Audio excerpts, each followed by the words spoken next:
Welcome to Positive Talk Radio. Our goal is simple: to explore evolving ideas one conversation at a time. So, stay with us as right now we present.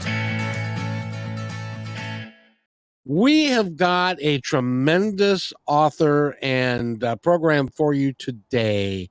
Her name is Kim Lengling, and she is right over there. And we're going to talk about her work that she does, a TV show that she does. She's all over the place. And we're going to talk about her and all of that stuff. So first of all, welcome to the podcast. How are you today? I am doing awesome. Thank you for having me. This is going to be fun. It is going to be fun. Well, first of all, what is it that you do? Well, what I do is I like my radio voice. I do. I've been told I have one too. You have a radio voice as well. I'm actually a co-host on a weekly 15-minute radio show called Voices for Vets here in my local area. It's on a local classic rock station. So we always banter back and forth about my radio voice. But so that's one thing that I do. It's I'm a huge advocate for veterans and those who live with PTSD. So I've for over 25 years been helping veterans out quietly on the back end when they need it. Outside of that, that's in my personal side, volunteer side. I'm an author, and actually this month getting ready to have published my 4th anthology that I coordinated called When Hope Found Me. So I'm kind of excited about that. And I'm a podcast host of Let Fear Bounce podcast. So that's fun. I've been doing that for a couple years. And I'm also the host of a television show that's an online streaming television show called The Right Stuff, WRITE, The Right Stuff, the author's voice. And it's all the episodes are authors from all over the world, from those who have just started writing to USA Today and New York Times bestsellers. They come on and they share why they write, their journey, how they got to where they're at. Just, so we can find out more about the authors. And then, they share a little bit about their books as well. That's what I do. And that's plenty. The interesting thing about that is that people will assume that are listening to this, it's like, you just kind of fell into this and it just kind of happened. But no, you made it happen in every step of the way. Everything that you've done, you've made it happen. Was there a moment in your life when you decided that this is the direction you wanted to take it? Yes, actually, it's an exact moment. When the world closed its doors, the pandemic, so many businesses and companies shut their doors as well. And mine was one of them. Well, I was a sales and marketing director. So I was a road warrior. I had to be traveling all the time to visit customers. Well, everybody's doors were shut and I didn't have any place to travel. So they didn't really need me. And they didn't know, no one knew how long this shutdown, lockdown thing was going to last. And so I was nicely let go.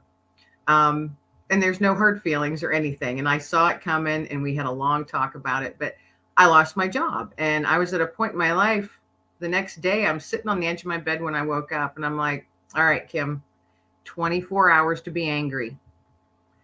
Be as mad as you want. Go out in the backyard, yell, scream, swear, throw sticks and stones, whatever you want to do. And I did. Because, I'm in my 50s and I had not been in that position. There I am with no job. I can only imagine. And it was not a fun feeling. And so I gave myself 24 hours to be angry. And then that was it. Then I'm like, all right, after that, Kim, you're pulling up your big girl panties and you're going to sit down, figure out what it is that you're good at, what you love doing, what you're passionate about, and what you have a true heart for. And I started writing in 2004 and having, articles and different things published in different magazines and that, but it was the stuff I did in the evenings to keep busy. Yeah. And I liked it. And I like sharing other stories. So I interviewed like dozens and dozens of veterans and shared their stories in local newspapers and stuff like that. And then I thought, I can do something with that. So I started coordinating anthologies, reaching out to people and saying, hey, I know you have a story, a personal story. You know, I reached out to people I knew and I said, is that something that you would want to share, you know, with the world? Even though you've never shared it with anybody else? You want to share it with the world now? We'll change the name to protect the innocent. Right. So I started doing that, writing my own stories and coordinating anthologies. In that first 12 months, I had 3 books published, 3 anthologies. And Wow. then in the midst of that, it was just because I was like, no, I'm going to make it happen. I'm not going to send resumes out anymore. I'm in my 50s. And quite honestly, I don't want a 30-year-old boss because I know more than they do. So, and that was my mindset. So I was like, you know, I'm not going to send my resume out. So I made that decision. Then I was like, well, then you darn well better make something happen. So I started doing the books. And then one morning I woke up and I went, you know, I'm seeing all kinds of stuff and hearing stuff online about podcasting. I don't even know what that's about. And this is just 3 years ago. So I Googled it and for 2 hours did some research. This is how it all started. I Googled it and for about 2 hours was researching and like microphones and lights and all this. I'm like, oh my gosh, it seems like a lot. But then I realized, you know, I could set up a nice little area for about $150 or less just to get me started. Because I already had a laptop and the computer and all that stuff. So I thought, all right, well, why not try it? So literally 2 hours after I started Googling, I recorded my first podcast. Wow. Yeah. I'm like, I don't know what I'm doing, but I'm going to do it anyway. And so here we are 2 years later. I've just recorded like my 154th episode and just I've met amazing people from all over the world. And then from my podcast is how the television show came. I was a guest on someone else's podcast. And they said, you know, you've got like great energy. And we know of a brand new television network that's looking for dynamic hosts for a family-friendly, clean network. And your story's great and you're an author. And what is it that you would want to do if you were to have a show? And it was just immediate. I said, I want to spotlight authors. And they said, you don't want the show about you? And I'm like, no, who wants to hear about me? I want to spotlight authors. And I go, so I would probably do something like that. And then I thought about it 2 or 3 days, chewed on it for a little bit. And then I'm like, well, why shouldn't you do it, Kim? Why not? Take a chance on yourself again. And so I did. And so that was almost 2 years ago now. And the shows, there's 8 episodes up now. And I'm currently recording season 2. There's 12 episodes to a season. And it's streaming online on like Amazon Prime, Fire Stick, Roku, Samsung, LG Smart, all different kinds of platforms. So yeah, that's what I've been doing the last 3 years. You I should know be it's insane. It's insane. People look at me, they're like, are you crazy? And I'm like, a little.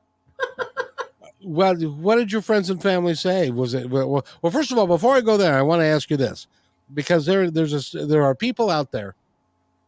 Because I also traveled for a living for like 5 or 6 years, and there are people out there that just say, well, you know, golly, you get to fly around these places, you get to go, you know, you get preferential treatment at the rental car place, you get to stay in night, you got a company credit card, you just throw it down and you can buy drinks for people and you can go out to nice dinners and and I did that for 5 years until one night I was sitting in Siloam Springs, Arkansas, in the 3rd story of a Motel 6. It's the only thing in Arkansas that you can get.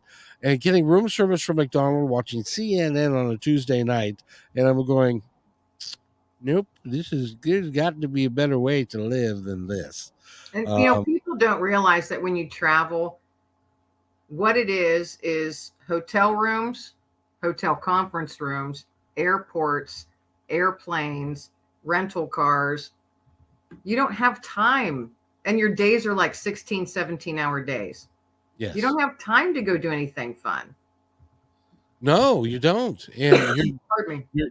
You're busy working all the time. All the time. And then at nighttime, when you get back to your hotel room after having that late dinner, that late, really nice dinner, and you get back to your hotel room at 9 or 10, you have to answer all the emails that have been blasting through your phone or your computer all day. Yeah, it's not, to me, it's not fun. And it was tiring. It got tiring quickly for me. And my worst was Valentine's Day. I was flying home from California via Alabama. And so we landed in Alabama, and I'm like, all right, rushing to catch my connection because we were cutting it really, really close. And I get there, and there's like hundreds of people complaining. I'm going, oh no, what happened? Well, there was a blizzard up home where I lived. So the airports were closed down. So Valentine's Day, this is how fun traveling is, folks. They shuttled us to this scary hotel. And my room was the kind that had a door to the outside. So it was an outside door. It wasn't internal. It didn't shut. It still had like an inch gap, and it didn't shut. So I moved the desk and the chair in front of it. And then I tied stuff up top so it would make noise if someone was trying to get in. And then as I'm like thinking, oh, I'm not going to sleep tonight at all. And I'm hungry, I'm starving, and I have to walk a long ways to the only thing that's there is KFC. And it's Valentine's Day. So I'm getting my stuff ready and to go, like run as fast as I can to KFC, because it was not in a great neighborhood either where they took us. I couldn't believe it. I'm going, I don't fit in. And this guy comes and knocks on the door, and he puts his eye up to the crack. And I'm like, and I said, yes. And he goes, you got to shut this door. It's not safe. And I went, it doesn't shut. It won't shut. He goes, I'll see if I can get somebody to take care of it for you. And I went, but who are you? All I see is an eyeball. Exactly. So that was, when I finally got home, and then it was the next day, of course. And then when I got home, I had to chip off like a half an inch ice off my car out of the long-term parking lot and drive 2 hours to get home. By the time I got home, I was really, really sick. I mean, like with a horrible flu. And I went, I don't want to travel anymore. Well, and that hotel that you were staying at, when you went to the front desk, I'm sure they said, so do you want to rent an hour, or is this going to be all night? They just assigned us rooms. We didn't even get a choice. They just said, this is your room. Here's your key. Because there was hundreds of us that were stranded. Hundreds. So they were, I'm sure, filling up every hotel they could find, or yes.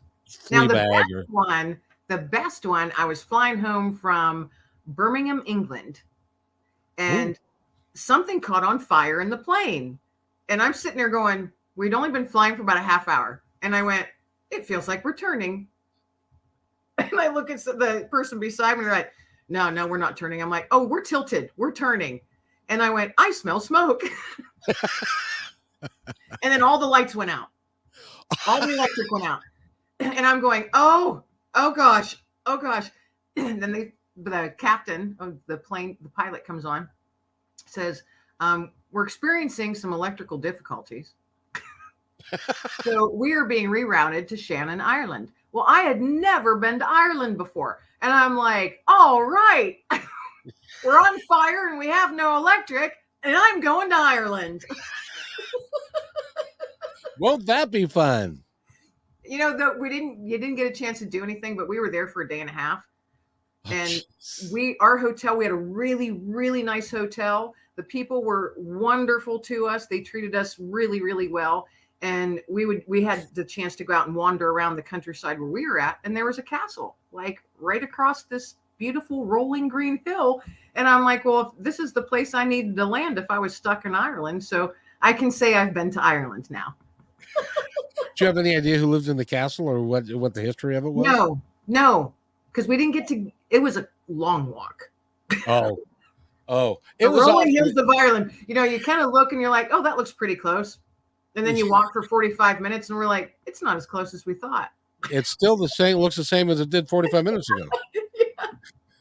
But it was beautiful, so that was kind of scary for a minute. I let myself be scared for a minute, and I'm like, oh, Kim, it is what it is. We're going to roll with whatever happens, you know? And then I just kept telling myself, you get to go to Ireland. You get to go to Ireland. That was, you know, my 6-year-old brain trying to keep myself from being afraid. Well, you know, I flew a lot, and there were times when you would think that there was a problem. We never had a problem like that, though, where we had turbulence and that kind of thing, but never had the lights go out, and then you're going, when did I pray last? Right. Should I be? What did I do wrong yesterday that I need to atone for today because I'm going to die now? It was an odd feeling. It really was. It was almost surreal. And when we landed, everybody just erupted, you know, woo, screaming, yelling. And then we were stuck there for a day and a half. But you know, they took care of us. They fed us, and our hotels and everything was taken care of. We didn't have to pay any of that. And you know, it was actually very, very pleasant. They made it as pleasant as they could for 273 people that were stranded, you know, they weren't invited. We just showed up. Well, I can just imagine the conversation that the airline had with the hotel, which would have been, these folks almost burned up, and so they're still here, and so we're going to put them in your hotel. The one time that happened to me, kinda, was going to San Francisco. Have you ever gone to the San Francisco airport? Yes. It's right there on the bay. Yeah. And it's like you are over water, you're going down, you're still over water, and you're going, does this guy know what he's doing? And this, San Francisco is also very windy. So it was like we were going down to the water. And then right at the last minute, you're underground, or you see the ground, and you see, right. And it's like, and so everybody, of course, got up and applauded the captain that time. But so did you ever have one of those landings where there's a crazy crosswind happening and the pilot brings you in the plane sideways? Yes. That's how I landed in San Francisco. I'm like, we're going sideways. It's like I'm holding on to like whoever the stranger's arm is next to me. And you know, it would be fun if you could anticipate it, and it was like, this was like at Disneyland, and this was a simulation, but this is real. Excuse the expression. This is real. That was the trip that on my way home I got stuck in Alabama. Which I can think of. I used to sell chicken, and so I went to the South a great deal, and I can think of many places I'd like to go. Sadly, Alabama ain't one of them. Well, what I saw wasn't great. No. I'm sure there's much, much better than what I saw. I was confined to my room with a door that wouldn't shut. And you couldn't even get to the KFC, which is the only thing in town. And then you have no luggage. Right? That's right. You wouldn't. No. And you know what I learned early on traveling? Always carry at least a t-shirt, socks, underwear, toothbrush, and hairbrush in your tote or purse or whatever. Exactly. Always. Exactly. So I did. So I was like, well, at least I have a clean t-shirt and underwear to sleep in. It was a nightmare trip. You become a seasoned traveler when you do that. Oh, yes. And I do it now all the time. Anytime I go anywhere. Yeah. Yeah. Well, so smart. It's called experience. Righto. There's a tip for everybody watching and listening in. When you travel, carry a t-shirt and underwear in your purse. Exactly. And make sure that you've got enough stuff that to keep you occupied and stuff. And also a charger. Got to have your phone charger in. Absolutely. Don't put it in your suitcase. No, because your suitcase may end up in Ireland and you're in Alabama. Exactly. Exactly. Well, you don't want that to happen to you. But okay, so we digress, and so I want to move forward. Did we digress? We did.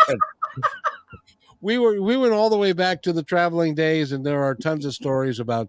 It's like for me, After I got done traveling and I did the radio show for a while and I had to give that up, I was a bus driver for 12 years. So I've got lots of bus driving stories that I could share, but that's a story for another time. But I wanted to talk to you because there was a point in time when you made this cataclysmic shift in everything that you were doing, and people around you were going, "What in the hell is she thinking?" How did they come around to your way of thinking, or do they still think, "What in the hell is she thinking?" I think some were too nice to say anything. It was my family that said, "What are you doing? Can you make a living doing that? Can you make any money doing this? How are you going to pay your bills?" It was constant. And I had to put up a wall against that. Yeah. Because I said, I can't, you're dumping negative energy on me, and that's not going to help me. It would be nice if you just said, that is so, courageous, Kim. Good luck. What can we do to help? But that's not what I heard. And that was from the people closest to me. Now, those that like were coworkers or other people that I know, they were like, "Oh my goodness, that is awesome. Do it. You're going to be brilliant." And if you've got something you need us to help you share stuff on social media, send it. We'll share it to as much as we can for you. I mean, and that's how it started. And I just, I said, I cannot let that negativity land on me. I just can't. Because I'm going to make this happen. And everybody else, they weren't saying it to be mean. They were saying it in love and concern. And I understand that. But I also knew that there was like a little spark of something inside me that needed to be a little brighter, that I had probably dimmed over the years. And I'm like, well, I'm going to let my light shine. I'm going to let my light shine. I dimmed it because I wasn't able to be Kim for a long time. I was always wife or mom or this or that. And now I'm at a point in my life where it's me and my dog. And I'm like, wow, who is Kim? Because you go by so many titles. And I'm like, I'm in my 50s and I'm just now figuring out who and what I can be.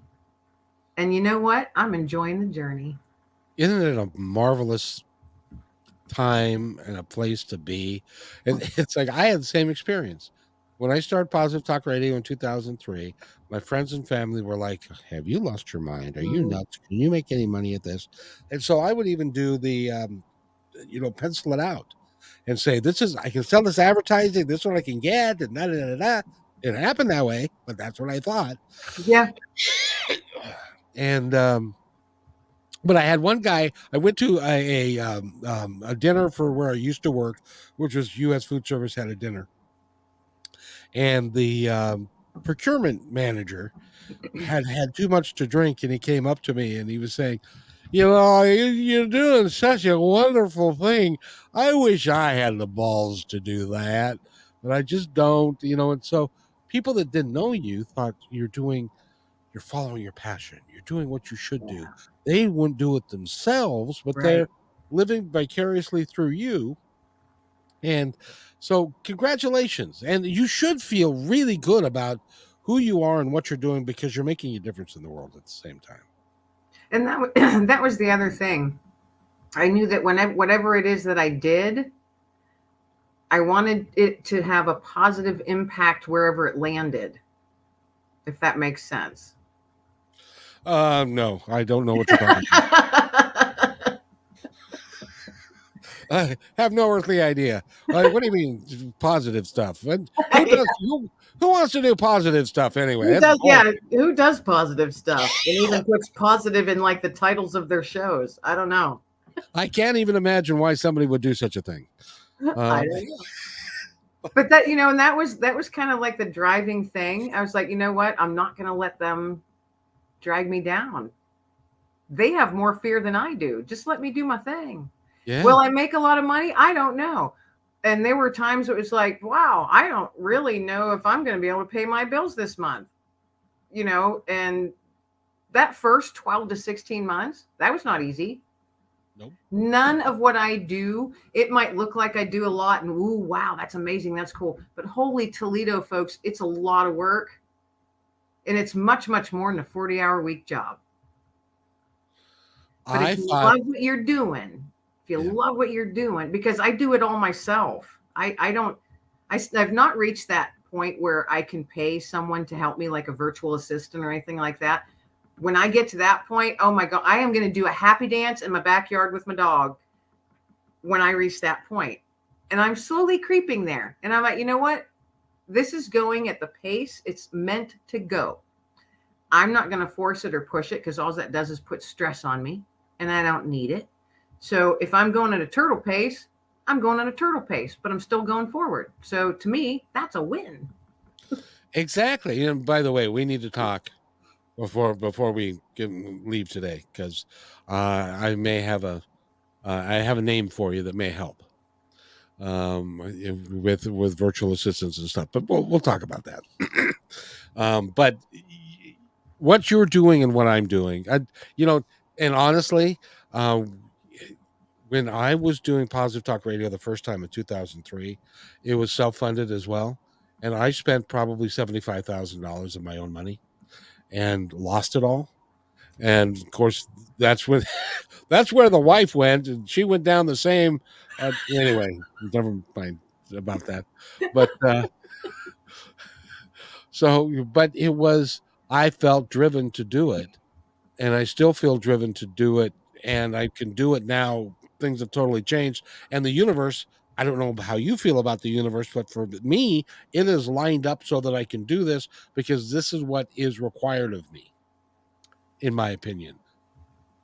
No, I feel the same. And you know what though? There's not a lot of us out there.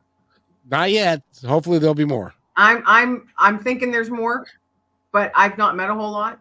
Um, because the fear factor of, oh, it's coming out of your own pocket, and because I'm sitting there going, oh, should I put this on my credit card? I need this to make this work better. And you just said 75 grand. I haven't spent that much, but I spent more than I should have that first year, and that I didn't have. And I've never done that in my life. I'm very frugal, and I watch every penny and I know where it's all at. And I don't get anything really if I don't need it, You and I are of the same cloth. Do you know that?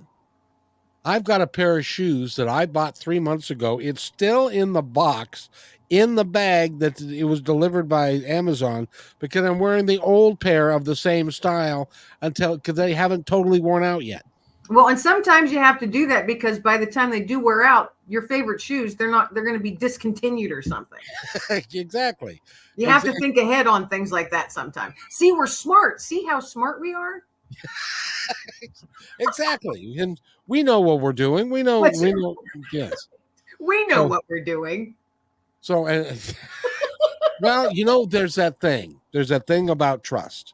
Because you've got to trust that if you believe in it. Well, let me ask you, I got to ask you this because it happens to me all the time. When you are done doing a podcast or doing the radio, by the way, working with the veterans and doing that show, you need to heavy congratulations on that.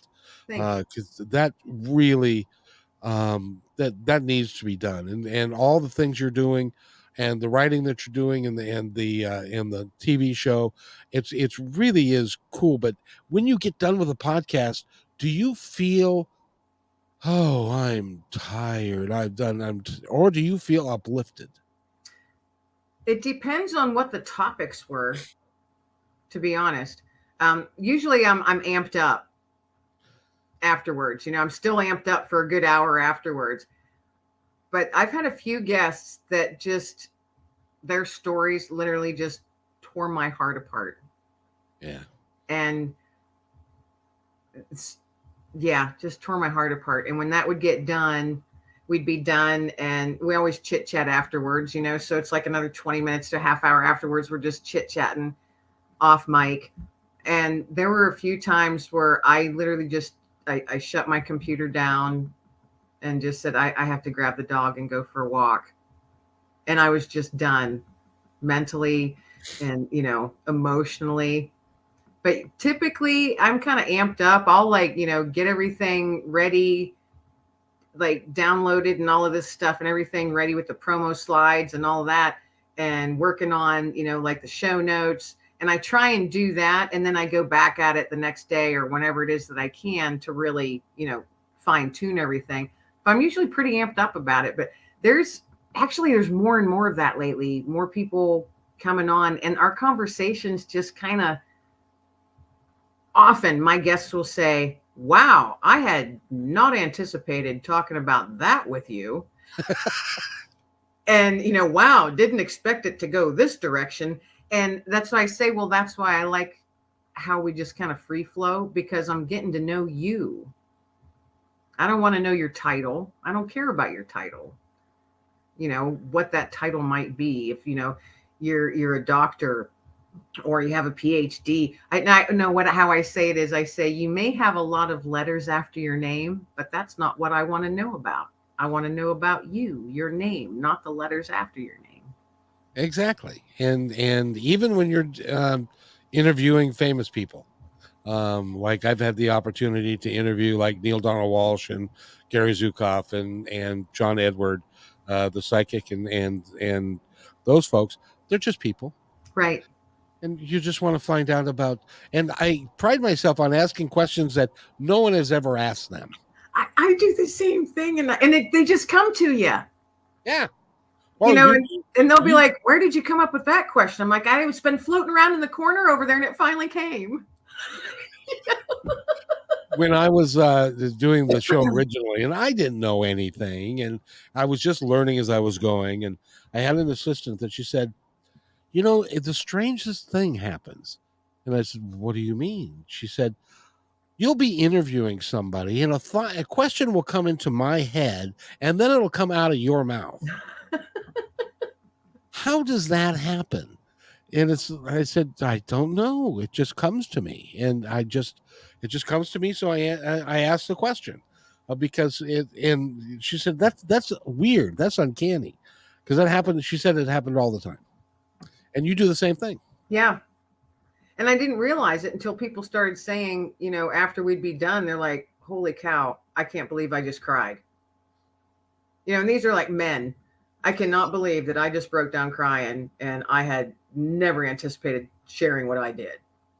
And I'm like, I'm glad you did, because obviously you needed to. It just happened to be on something that the whole world can listen to. Exactly. But did you know that is a rare and wonderful gift that you have? I'm ridiculously empathetic. And I think you are too. I get vibes from people, whether it's through this medium or in person.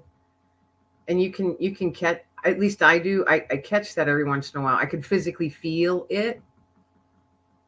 And then, I kind of sit there and listen and watch as they're talking. And then the different questions will come up that have literally nothing to do with why I wanted them on the show. I'm like, well, I think I need to ask this question. I think I'm being nudged somehow to ask this particular question. And I've never been told I'd rather not answer. No. And they can. Any of my guests can say, I'd rather not talk about that. And I'd be like, okay, let's move on.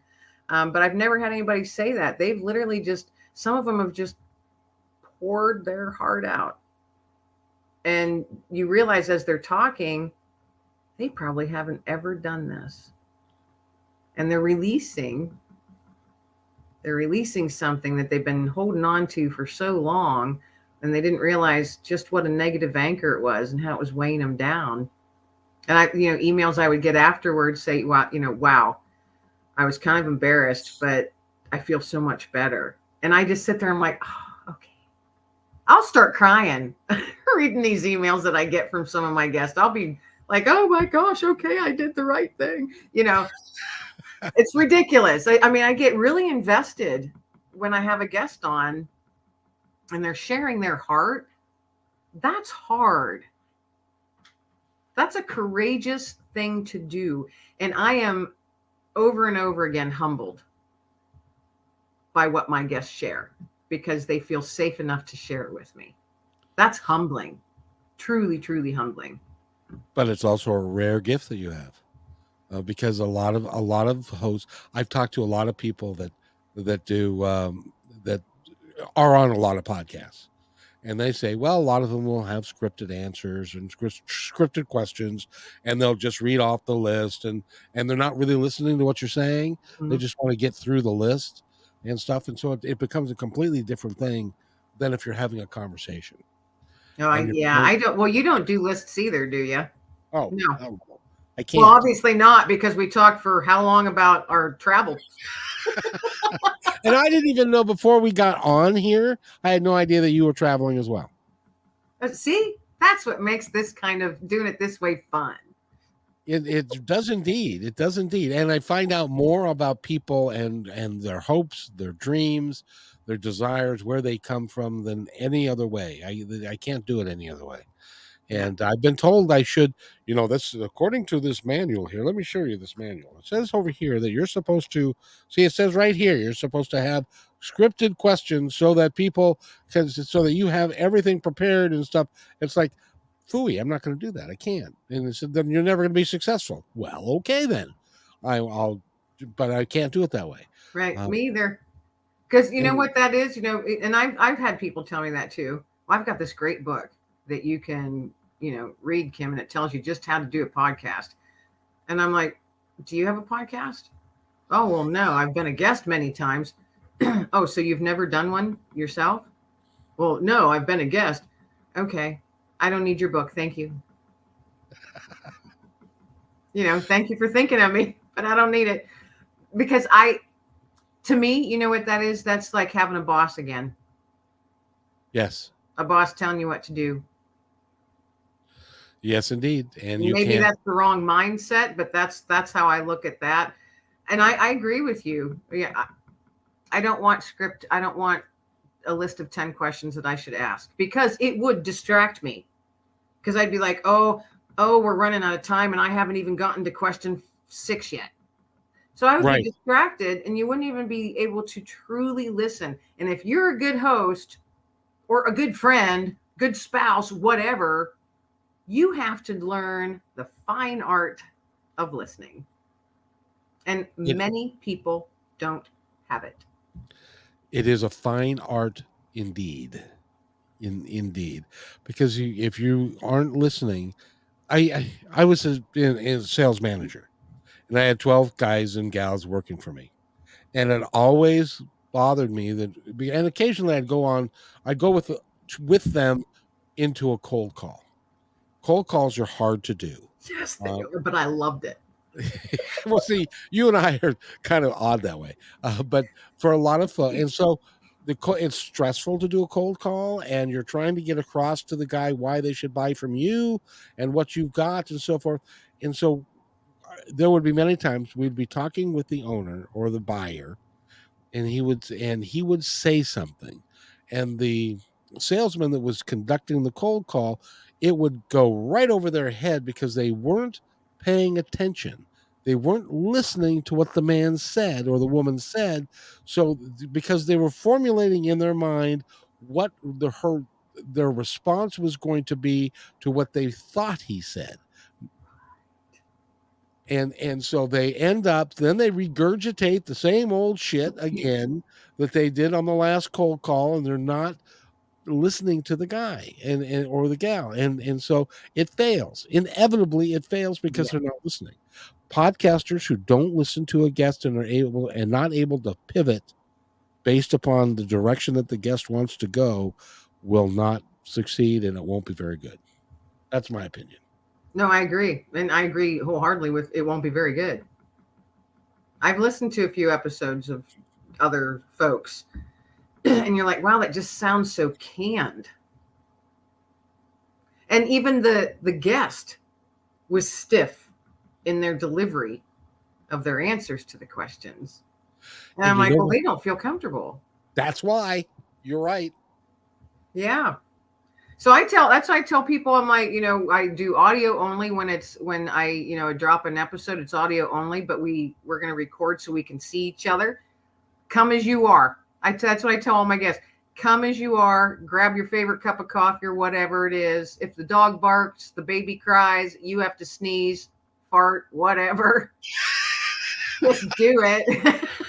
Just let it go, and we'll just do this and count to 5 and give me a buffer to edit. But don't be embarrassed. Who cares? It's life. We all have a life to live. And if you're doing this from home and you got a baby or a dog or a cat, the tail keeps going across the screen. I've had that too. This cat tail. It's totally silent, and my guest just kept talking, but the cat just kept going back and forth. And I finally had to say, "That's your cat? What's your cat's name?" I literally had to interrupt her and say, I've been watching the tail go back, and what's the cat's name? Just gotta roll with it. And that's why I do everything live, and I don't edit for content, because some of the most precious things come out of the mouths of people when they are not feeling scripted. And they're like, this, by the way, has been a sensational episode because it's open, it's honest, we're having a good time, and people sense that. People will get that we're having a good time talking to one another. And I'm learning a lot from you. And you are really dynamic, and I really appreciate who you are. As a matter of fact, I'm so excited that you're going to come back tomorrow at noon on KKNW 1150 AM. That'll be fun. Yay! And you're gonna love the producer that we have. His name is Nathan on Fridays, and he'll get involved, and it's a great time. Well, Cool. we'll have a lot of fun with it. But you are really dynamic. What do you see yourself taking this? By the way, all the things you're doing. I would like to find a moderate level of success with all of them. I don't have these aspirations. Okay, here's the thing. Dollar signs don't drive me. Having a positive impact on people's lives does. And you can't put a dollar sign on that. Now, people might sit there and say, you're full of BS. But if you knew me personally, you'd know that I'm actually speaking the truth. I'm not going to blow smoke up anybody's anything. Kazoo. Yeah, kazoo. There you go. I was going to say dupa. It's my Polish coming out. My grandma always used to call my grandpa dupayash. Which I don't know what that means, but that doesn't sound loving. It means butthead. Dupayash. Dupayash. Speaking of which, tomorrow on the show, we have to follow the FCC rules on the radio show, which we don't have to follow here. But by the way, did anybody ever tell you kind of look like Lily Tomlin? Lily Tomlin? No. Really? No. Not now, but because she's old now, she might be dead now. I was like, I'm like, from Frankie and Grace. I don't know that one, but there was anyway. It's on streaming. It's Jane Fonda and Lily Tomlin. They have a show, like, I think they're in like season 7. They're hilarious. But they're in their 70s. Well, yeah, but when she was I'm old enough to remember her when she was on Laugh-In and Saturday Night Live. Wasn't she on Saturday Night Live? Yes, and she did this. Yeah. Anyway, but I would just because you have I've I've never heard that. So that's interesting. Have you ever heard of a guy by the name of Wilford Brimley? Yeah. I get that all the time. You look like Wilford Brimley. I'm gonna have to Google him because I can't picture what his face looks like. What did he do? Do you remember the movie Cocoon? Yeah. The older, kind of heavy set. Okay. Oh, I can see that. Yeah. See. So everybody has a doppelganger somewhere. I have no idea. What does doppelganger mean? That's like your twin. You have a twin somewhere. Oh, Literally well, a full twin. There is, I have been told, and this is literally in the same county where I live. I will have people come up to me and say, "Hey, I yelled at you on the street the other day. You didn't even acknowledge me." And I said, "It wasn't me." And they're going, "Yes, it was." And I went, "I wasn't in town." Yes. But I've gotten that so many times over the years. And people, they said, "Kim, you've got someone who looks exactly like you, the same build, you walk the same way, the same profile. I have like the slight bump in my nose." They're like, "It's exactly this person." And I would love to finally meet this person because they're probably getting yelled Kim all the time. And they're like, "Who is this Kim person?" But that's what a doppelganger is. It's your twin somewhere. Everybody has one. I believe that. I believe that. So so you're going to continue doing what you're doing. Oh, I wanted to ask you because I graduated from high school in 1975. The Vietnam War ended in that year, 73 more so, but Yeah. they flew out of, the helicopters lift off in 75. Yeah. And I knew quite a number of people growing up that were Vietnam vets, and how shabbily we as a country treated those guys who, by and large, were drafted into the military and were fulfilling their obligation when they went to Vietnam. And it wasn't a choice that they made. And we treated them so poorly that when they came back, and so many of them ended up homeless, and many of them took their own lives and stuff. Can you talk about the work that you do with the vets a little bit, because I think it's so damned important. It's interesting you mentioned Vietnam vets because the veteran post that I am a life member of now, I'm not old enough to be a Vietnam vet, but our veteran post, it's called the Veterans of the Vietnam War. Um, and they're open to anybody honorably discharged from any era. And I'm known as the kid because I'm the youngest one because they're all hitting 70 and over now. Yeah. But I've been a life member there for over 25 years now. And those are the guys, they're all my big brothers, and I'm their little sister. And it's a family. We truly are a family, and we look out for one another because a lot of times only another vet will understand you a lot of times. I'm a veteran myself, and I live with PTSD. And that's something that you don't share with just, casual conversation. And it took me years to acknowledge that I had some things I probably needed to deal with. And it was those guys, the Vietnam vets, combat vets, that came up to me one day and said, "All right, kid, we don't know what you're going through, but we recognize the signs. And if you don't go to the VA and talk to somebody, we will drag you there." Because I had become very ill, lost a lot of weight, wasn't sleeping. I was smoking like a chimney. Thankfully, I never was drinking or doing drugs or anything like that. And I never thought of taking my own life. But I was in a very, very dark place. And I told them, "F you. I don't need any help. Leave me alone." A week later, they drug me to the VA. Kicking and screaming. Yeah. And MFing them. And yeah, I was a totally different person back then. And they took me. And at that time, this was quite a while ago. At that time, there was nothing in the VA in place for female veterans. And there was certainly no female counselors. And so there I am in front of a male counselor. And the first thing he said was, "We don't know what to do with you. We have nothing in place for you for what you've been through being a female." I said, "Well, at least you're honest." And that was literally all I said. We sat there and stared at each other for 45 minutes. I said nothing. And those guys, those Vietnam vets, from that point on, have all my respect and all my thankfulness. They've got my heart.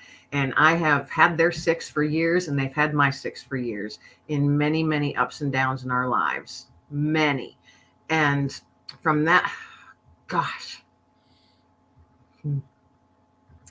I will do whatever I can to help a veteran who's struggling.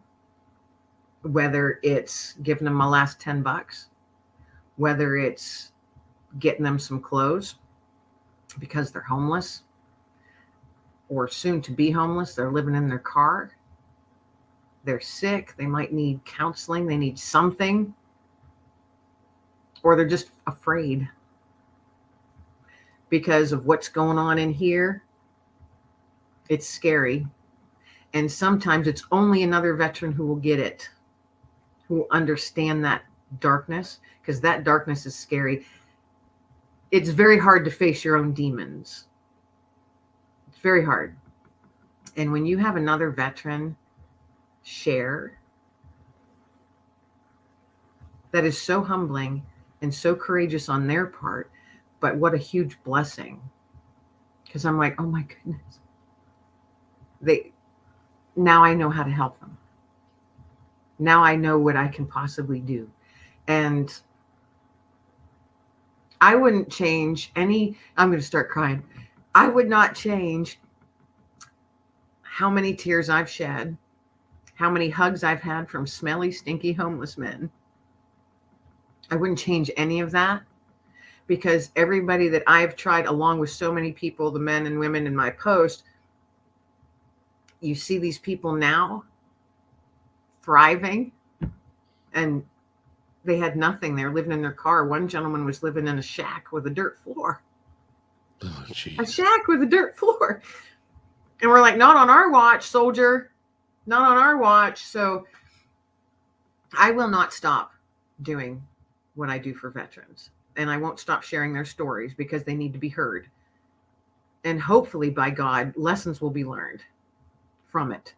And we won't have to keep making, as a country, the same mistakes over and over again, and putting people in situations that they never should have been put in to begin with. I will always support our men and women in the military. Always, always, always. And I will defend that to anyone who wants to argue with me. Actually, I won't argue with them. I don't argue with people. I just, I'll wave my flag and walk away. First of all, thank you for your service. Yeah.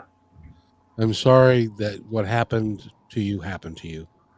And the circumstances are not important to share, but it was horrific for you. I can't imagine, if you haven't been through it, if you haven't gone and been in combat, or seen friends of yours be in combat, and the things that happen to them, and just being in the military. It can be my uncle. My uncle basically died because he was in the military. He got in those days. This is back in 1971. In those days, it was just called he was depressed, and Right. so they would give him uppers for him to wake up in the morning, downers for him to go to bed at night, and that's all they could do for him. They had And drink in between. and drink in between. And so he ended up walking up. He was at Western State Hospital in Western Washington, and he wanted to come to our house. We think the only way he knew how to get up there was to go up I-5. So he started walking up I-5 in the middle of the night and was hit by 7 cars.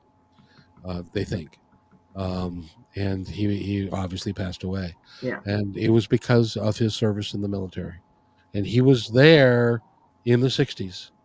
So if he wasn't in Vietnam, he knew guys that had been, Right.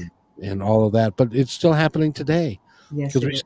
we still have people from Iraq and from Afghanistan, and the various places that we have sent our children to go fight our old white men wars that make no sense to anybody anyway. My niece is currently across the pond.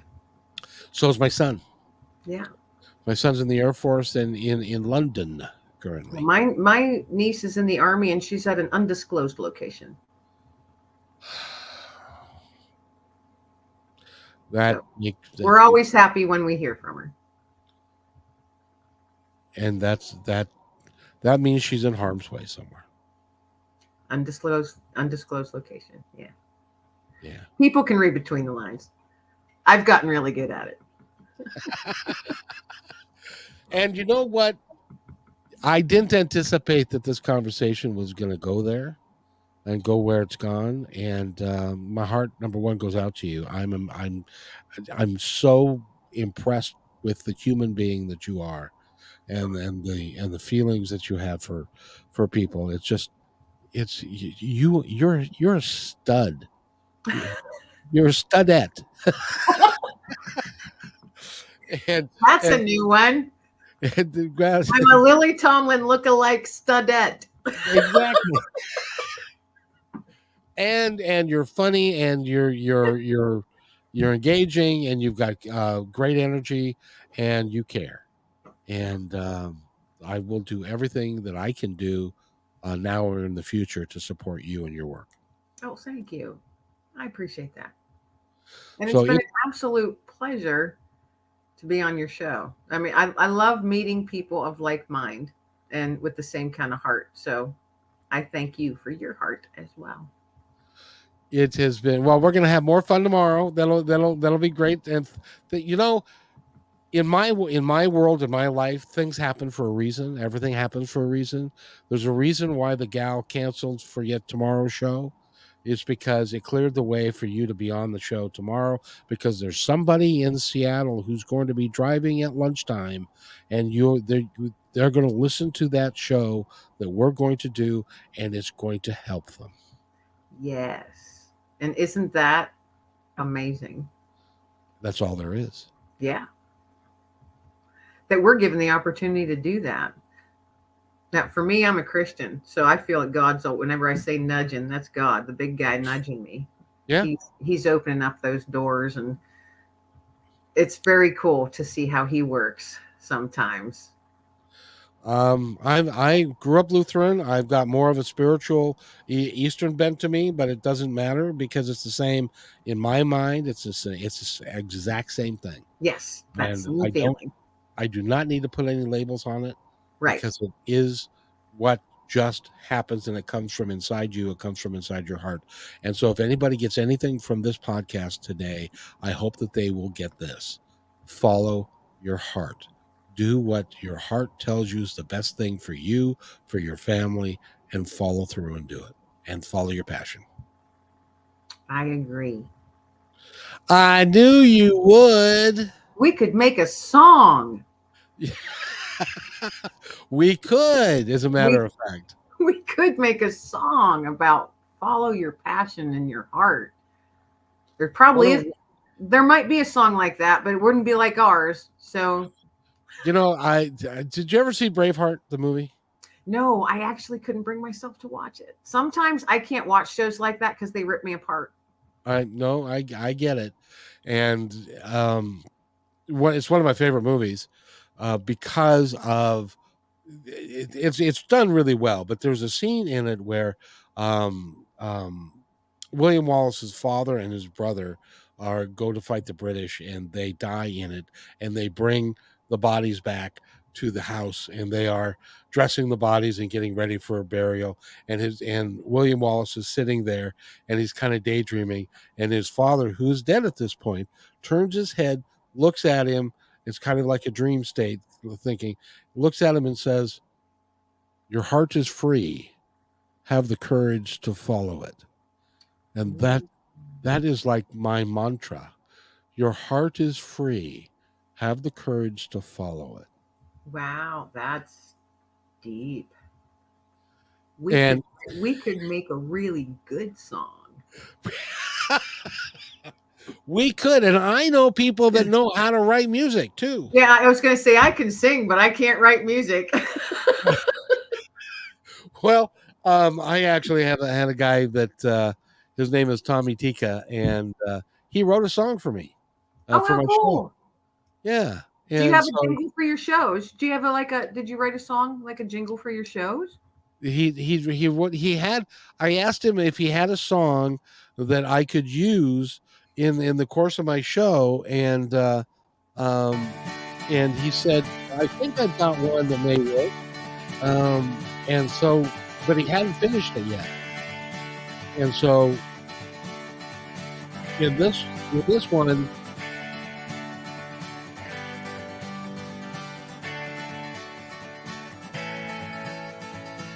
but and he's got words to it, and he took the words out for this. Yeah.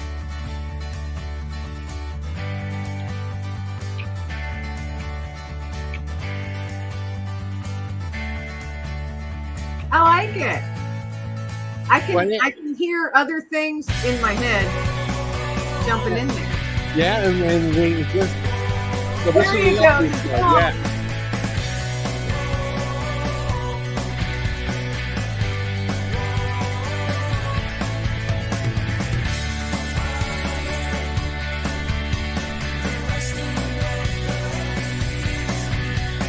It's called Fire and Ice.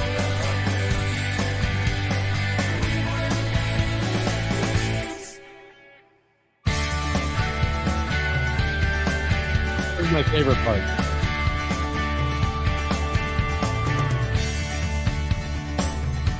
So I use this for the opening and for the show you'll hear it tomorrow, and stuff. And so I'm incorporating this into everything really that I do. That's cool. I like it. Well, you and I are of the same age, so it's not well. You're a ton younger than me, but You and I are the same age, but not even close. well, I meant to say No, the same era, I understand. When did you say you graduated high school? 1975. Okay, yeah. A few I'm about years. yeah. I got at least a decade and a half on you. No, 11. I Well- graduated in 86. Oh, geez. I remember 1986 very, very well. So let me So let's do I. see. So you 86. So that meant 70. You were born in 68 or 69. Yeah, I rem- 68. Yeah.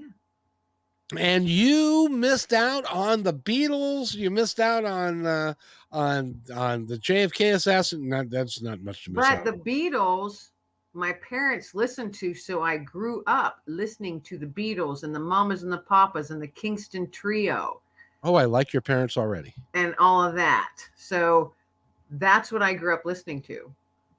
Yes, so did my kids. They had no choice. Yeah. Yeah. So, by the way, Kim, we've been doing this an hour. I got to let you go, because I didn't even realize it's been an hour. I'm just sitting here talking. and we're going to talk more tomorrow. But I want to thank you so much. And before we go, I want to give you the opportunity to talk to our audience that's listening now, and there have been some that have been listening, and the ones that will be listening in the future. I want you to tell them anything that you would like them to know. You know, we oh my goodness, we talked about so much. Folks, just be true to yourself. Don't let other people tell you how you should be. You know what you're good at, what you're passionate about. You have that hidden talent that you've never had a chance to let shine. You know, don't let your light dim so much that it goes out. No matter the circumstance of what your life might be. Life can be pretty poopy at times. Don't let your light go out. Reach out to somebody else to help them, have someone help you fan that flame. Don't let your light go out. The world needs your light. The world is a better place because your light is in it. So don't let your light go out. That's all I have to say. I couldn't say it any better. And we'll leave it with that. Kim, thank you so much for being here. And go to her website, which is lenglingauthor.com. Lenglingauthor.com. That's LENGLING author.com. You can find out all the things that she's doing. Support her. Buy stuff in her shop. Please you need to keep doing this, and however you can do that, you need to be supported in that. So to make sure that this woman can continue to do the work she's doing, because it is friggin' awesome. Thank you very much. I had a wonderful time tonight. This was great. Thanks so much for having me on.